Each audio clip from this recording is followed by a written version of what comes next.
Ele é líder espiritual e dono de uma emissora de televisão.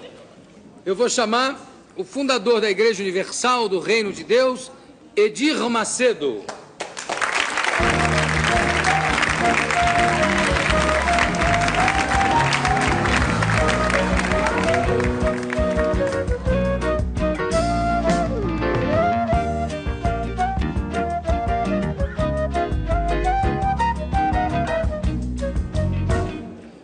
Edir, antes de mais nada, qual é a tua origem religiosa?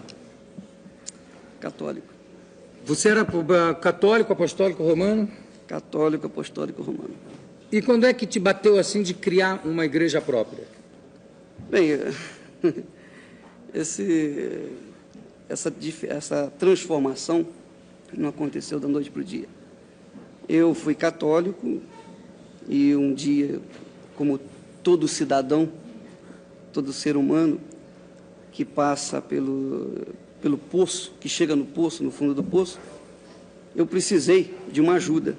E eu fui na igreja católica e, entrando lá, eu vi aquele senhor morto, naquela pedra de mármore, Carrara, e umas velas e tal. E eu vi ali uma situação bem interessante, porque ele estava ali morto e eu não sabia se eu chorava, se eu pedia para ele, se pedia para mim.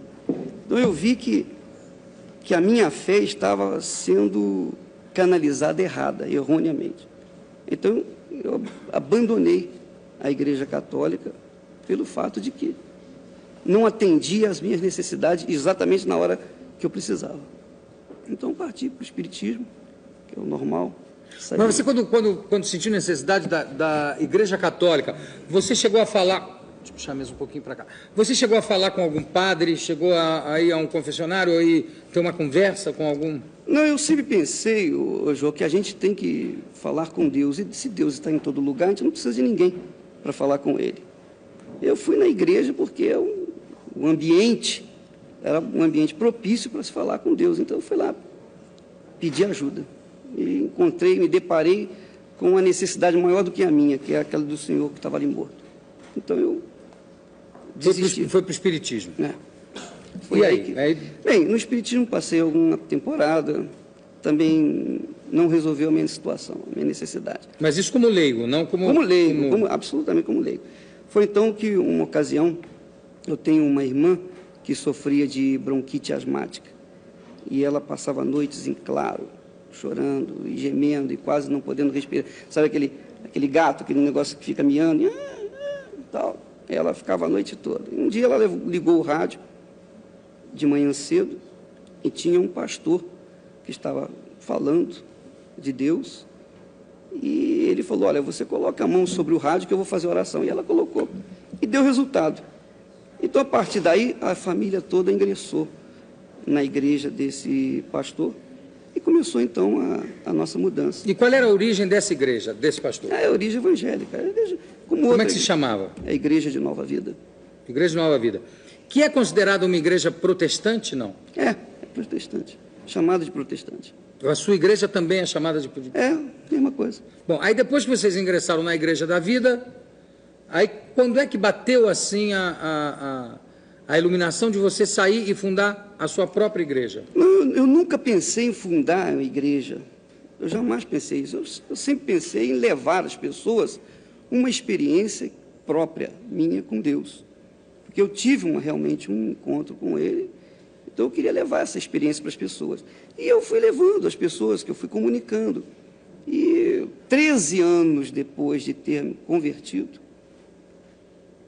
surgiram pessoas que começaram a se interessar pelo trabalho e começaram a ajudar, auxiliar. Então aquilo foi naturalmente, foi uma coisa... Qual foi o primeiro local físico assim que você teve? Foi lá na Abolição, no Rio de Janeiro, lá uma antiga funerária. Uma antiga funerária? Quer dizer que eu estava ali Está no meio. No meio do caminho, né? Mais ou menos. Né? Já é um lugar intermediário. É isso aí. E quando é que você foi para os Estados Unidos? Porque a gente vai para Nova York, liga a televisão e você tem horários, Bispo Macedo está lá falando e está lá apresentando espetáculos de conversão, de cura, etc. Quando é que você saiu da funerária da abolição e foi para Nova York? Não, aí já faz... Isso foi... Quando nós começamos, foi em 77. A nossa saída para os Estados Unidos foi em 86. A BBC de Londres fez um trabalho sobre a Igreja Universal e passou lá nos Estados Unidos. E veio um pastor interessado, veio conhecer o nosso trabalho e nos convidou para começar esse mesmo tipo de trabalho, já que a gente lidava com pessoas drogadas, viciadas, pessoas já destruídas. Então, ele nos convidou para trabalhar em Nova York. Foi aí que nós começamos lá. Quer dizer, você começou participando de uma outra igreja lá em Nova York? Exatamente. E aí fundou a sua igreja em Nova York? Sim. Né? Foi exatamente isso. E o poder de cura, Edir, você tem realmente o dom da cura? Não. Ou é uma coisa assim do momento, da coletividade, etc? Não, eu não tenho o poder da cura, eu não sou, de forma nenhuma, curador. Quem tem o dom de cura é o Espírito Santo. Os dons pertencem a Deus. E Ele usa pessoas, assim como usou apóstolos, assim como usa pessoas hoje, e qualquer leigo. Mas você é um intermediário do Espírito Santo em casos de cura? Não, todas as pessoas que se entregam a Deus estão capacitadas para orarem para outras pessoas necessitadas e serem usadas por Deus. Não precisa ser pastor, não precisa ser bispo, não precisa ser nada. Pode ser um leigo, basta crer. Jesus disse, crê, tudo é possível aquele que crê. Então é você mesmo. Você falou em Jesus. Agora, a Igreja Universal, ela se apoia mais no Velho Testamento ou no Novo Testamento? Em ambos, em ambos. O Velho Testamento é a base do Novo Testamento. Nós nos apoiamos no Novo Testamento, mas o Velho Testamento faz parte da nossa... No Velho Testamento você tem o Deus temor, né? Do temor. No Novo você tem o Deus do amor. Quer dizer, tem uma mudança muito significativa aí. O Velho Testamento apresenta Deus de longe, falando com o homem de longe. Quando ele falou com Moisés, falou de longe. No Novo Testamento apresenta Deus junto do homem, Jesus andando junto do homem. E agora, depois da morte e ressurreição de Jesus, Deus apresenta dentro da gente. Então, ele está já dentro da gente. Então, houve uma aproximação. O Velho Testamento houve uma escada, né? Uma escada. Até que Deus vem dentro da gente, vem dentro de cada um que crê nele. Não vem dentro de qualquer pessoa, mas daqueles que realmente creem nele. Você falou em Moisés, me lembra uma definição do meu amigo Nizam Guanais, que diz que para ele Moisés foi o maior corretor de imóveis da história, que ele conseguiu convencer um povo inteiro a atravessar um deserto durante 40 anos para ir mostrar um terreno. Todo mundo atrás. Você falou que não precisa ser... Qualquer leigo pode ter o poder da cura, quer dizer, ser intermediário do Espírito Santo. Não precisa ser um padre, não precisa ser um bispo. Por que o bispo Macedo? Quer dizer, por que a nomeação de bispo? Não, o bispo, ele é um administrador. Uma palavra bíblica. Ele é um administrador espiritual. Então, a função dele... O pastor, ele lida com o povo. O bispo lida administrativamente com os pastores, com o clero religioso. E como eu ensino os pastores, eu sou professor, eu ensino, eu dirijo, eu tenho a minha função de pastor e de bispo, de fato e de direito, então eu sou um bispo. Não porque eu tenha me designado bispo, mas pela função. Pela função, não, pela coordenação do presbitério da igreja. Como é que cresceu nos Estados Unidos? Nos Estados Unidos, os pastores eletrônicos foram muito abalados no seu prestígio pelos escândalos, alguns escândalos sexuais e alguns escândalos financeiros que aconteceram. Até que ponto isso interferiu na tua igreja, lá nos Estados Unidos? Não interferiu em nada, porque nós sempre procuramos levar as pessoas a uma fé em Deus e a diferença da igreja eletrônica, desses pastores eletrônicos, é que eles usam a televisão para fazer a igreja das pessoas dentro de casa. E nós não, trabalhamos com as pessoas tete a tete, face a face. Mas mesmo dentro de casa, quer dizer, tem milhares de pessoas assistindo sempre, né? Em locais enormes. Sim, eles assistem, mas o pastor está atrás das câmeras. Quem tem que estar atrás das câmeras são os artistas, e não o pastor. O pastor tem que estar junto das ovelhas. Os artistas têm que estar na frente das câmeras, aliás. Né? Exato, ou na frente das câmeras. Na frente. Mas o pastor ele tem que estar junto com as ovelhas.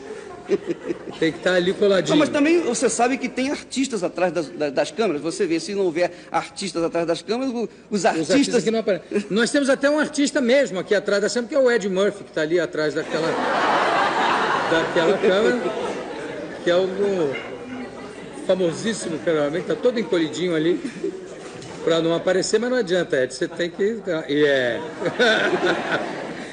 Ô, Edir, como é, nos Estados Unidos, por exemplo, na televisão, você tem um canal de televisão ou você compra o horário para passar o teu programa? Não, lá... Você é dono de um horário? Lá a gente aluga, como aqui também, né? Há um aluguel de tempo. Nós compramos o horário. Mas aqui vocês compraram a TV Record? Nós compramos. A igreja adquiriu. Como é que, de repente, uma igreja só, quer dizer, a Igreja Universal do Reino de Deus, quer dizer, não é ligada a nenhuma outra igreja protestante, consegue angariar tantos donativos a ponto de poder comprar horários de televisão nos Estados Unidos, que é uma coisa cara, e comprar uma estação de televisão no Brasil? Bem, em primeiro lugar, para responder essa pergunta, nós temos que dizer o seguinte, João. A televisão, a Record, ela não foi comprada nem à vista, não foi comprada cash, com dinheiro na mão. A televisão tinha um passivo, e nós assumimos o passivo, e o saldo está sendo pago em parcelas. Então... Não, mas mesmo assim, por exemplo, se eu quisesse ter comprado a Record na época, não ia dar. Mesmo assim, assumo o passivo, vou assumir esse passivo aqui. Pronto. O resto divide. Bem, eu não sei as suas condições, mas a igreja luta, né? Ela trabalha, ela naturalmente tem ofertas, e as ofertas são destinadas para o desenvolvimento do trabalho da igreja.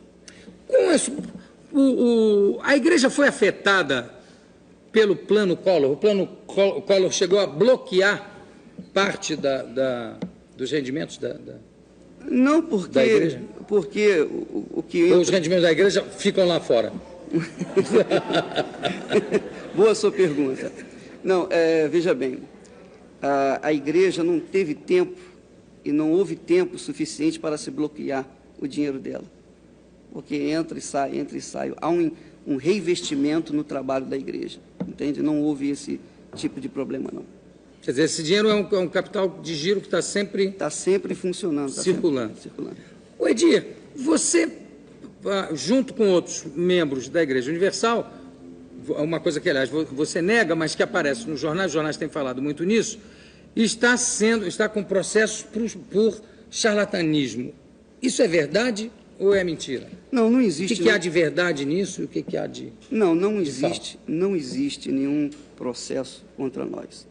Existe, sim, um trabalho de alguns segmentos da sociedade que procuram ou tentam deteriorar a minha imagem ou o trabalho da Igreja Universal do Reino de Deus. É justamente apenas isso. E por que acontece isso, Edir? Porque, veja bem, João, você imagina, todo mundo que põe a cabeça de lá de fora, logo tem que se preparar para levar a flechada, né? Todos os grandes homens que começaram a desenvolver, a fazer um trabalho, eles tiveram esse tipo de problema que eu estou enfrentando atualmente. Apenas uma questão de inveja, né? De alguns segmentos da sociedade.